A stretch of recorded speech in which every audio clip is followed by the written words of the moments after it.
What's going on, guys? E-HeroesForged coming at y'all with another deck profile today. It's kind of a little treat because I want to take y'all into kind of my thought process on why I choose certain ratios. And if you haven't seen my last video, I do go over that in the Banish for Cause podcast. So definitely go over there and check that out. I definitely want to know you guys' feedback as far as ratios go. So I hope you guys enjoy, and let's get into it. All right, guys, so let's go ahead and start off with the main deck. We will start off with the already controversial card of one Stratos. So the logic behind this is I don't want to see multiple of Stratos. While I want to see him, I don't necessarily need multiple copies of him, and there's ways for me to get him without drawing him. So the deck already plays into draws, so why not play a little bit more into it? So we have the one Stratos. It's worked out great for me so far. Every time I've needed it, I've either drawn the one of, or the hand just kind of comes up and it's pretty consistent. I'm getting done what I need to get done. The other ratios for elemental heroes are one of each of Neos, Shadow Mist, and Liquid. I decided to put Liquid back in the deck just to have another attribute to fusion off with Neos. And kind of a spoiler alert, I couldn't find my absolute zero, so he's not going to be in the extra deck. So, but when I do get my hands on him, I like the absolute zero play. So I did put Liquid in, not to mention you draw 2, discard 1. So I think that ratio works pretty well. And for the Destiny heroes, it's pretty much standard. We got 3 Malicious, 1 Denier, and I decided to go back to Plasma. So I do feel like heroes, if we're going to go first, which I feel like is the best play, Plasma is part of the end board that you need to try to get to, if you're able to get to it. So I think Plasma is another route we can go. He doesn't stop boards, like it's not enough, but at the same time, it's one more layer of interruption. So I think Plasma is going back in the main deck. And then for the biggest controversy, I think, is we're going to go the Vision package. So we're doing 3 of the Ferris. A lot of decks are running 1 and a lot of decks are running 2. Not many people are running 3. And now if you're running a 60 card build, then yeah, you're probably running 3. But along with that, we do run 2 Vion, and I am on 2 Increase. So hear me out on it. Every hero player sees this is going to be like, nah, man, why do you have 2 Increase in there? You shouldn't be doing that. It's another brick. Well, as a hero player, tell me something I don't know. So I feel that you need to get to this line no matter what. Now, if you get unlucky, like all of us hero players are, you're going to draw 2 of them in your opening hand. So that can absolutely happen. But I feel like if you happen to draw the 1 in your opening hand, then it is what it is. Like you have another line to get to it. And now that I run 3 Ferris, like this gets the extra heroes out of your hand. So if you do happen to draw these 2 together, your combo's not dead anymore. So I think 3-2-2 is the way that I'll be running it. And with the hands I've been drawing and getting together, they've been doing very, very well.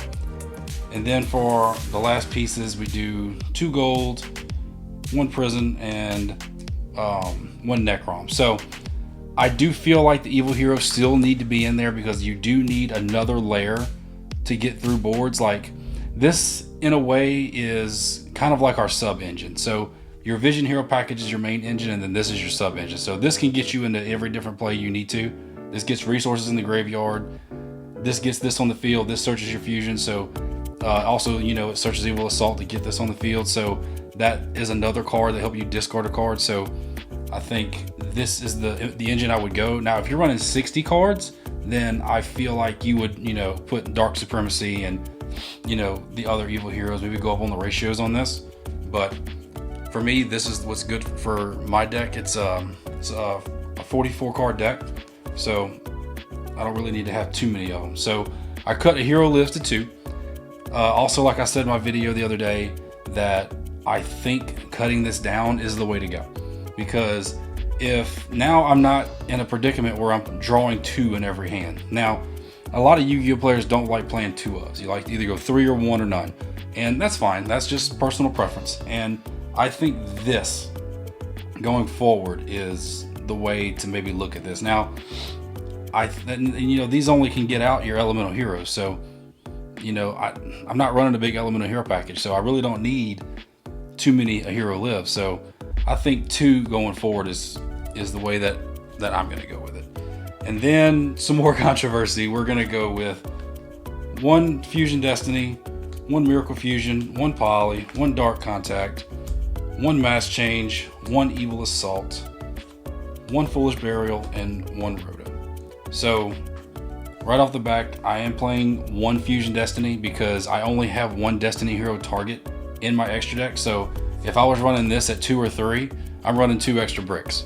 So all you're doing is cutting down on the bricks, and then you're running this. I think Evil Assault only needs to be at 1 because you can search it. It is another discard outlet, so it's able to get the cards out of your hand like your Malicious, your Denier, or whatever. And then Fusion Destiny kind of plays as that as well. And then obviously Foolish Burial to get cards in the graveyard. So I think running all of your stuff at 1, it allows you to dig more into your deck to see more of your engine as far as your monsters go. And then to round out the engine is your favorite contact. And for the non-engine, it's, I think, pretty standard. It's gonna be 3 Droplet and 1 Talents. I was iffy on the Talents because I'm not running Thrust in the main deck, but this being a one of, like, it was between this or Called By, and I feel like if something's happened where, like, if it's an Effect Veiler or an Ash or something like that, I think I would want to get the draw 2. Now, if it's a Droll, then I can just rip a card out the hand. So I think there's advantages to running this. You know, if you want to cut this, I think that's obviously optimal, but that'll be 3 Droplet in this because obviously this gets cards out of your hand as well. So in a sense, you technically have 8 cards that can discard cards out of your hand as far as the 3 Ferris, this, and then the Fusion Destiny and the Evil Assault. And to round it out, we have 3 Fawallos, 3 Ash, and 3 Droll.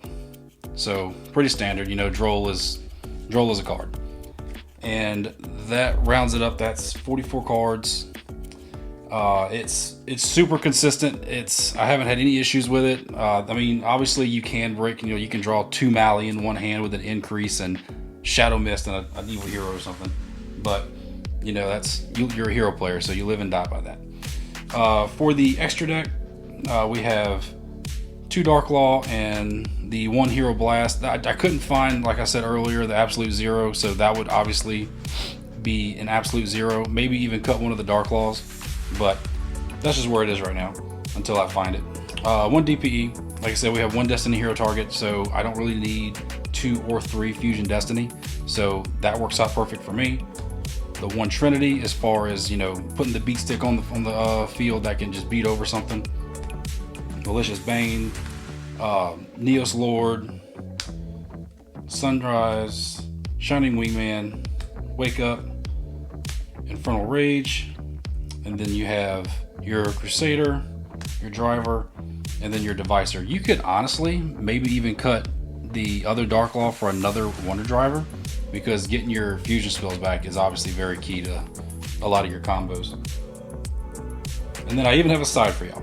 Now the side changes for every locals, you know, like I mainly play on the local level, and if I was going to a YCS, this could probably change a little bit, but this is just kind of what I got for now. 3 Perulia, we got 3 Lancia. My buddy Matt still plays Malice, so you kind of want to have this. And then we got Luna Light players around us, and believe it or not, Lancia really hurts the Luna Light players. We have 3 Thrust. I mean, pretty much every spell in your deck is a normal spell, so even Favorite Contact is a normal trap, so that gets you to that.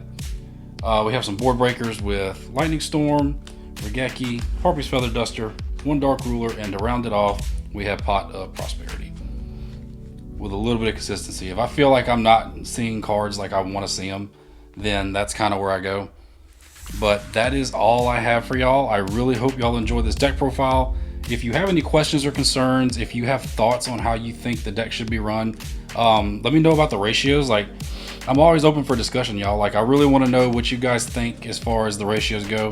I talked about it in my last video, like I said, and I really want to take Heroes to a whole nother level. So I'm definitely trying to reach for what I want to get done. But that's all I have for you guys. I hope you guys enjoyed the video. Until then, Heroes best deck.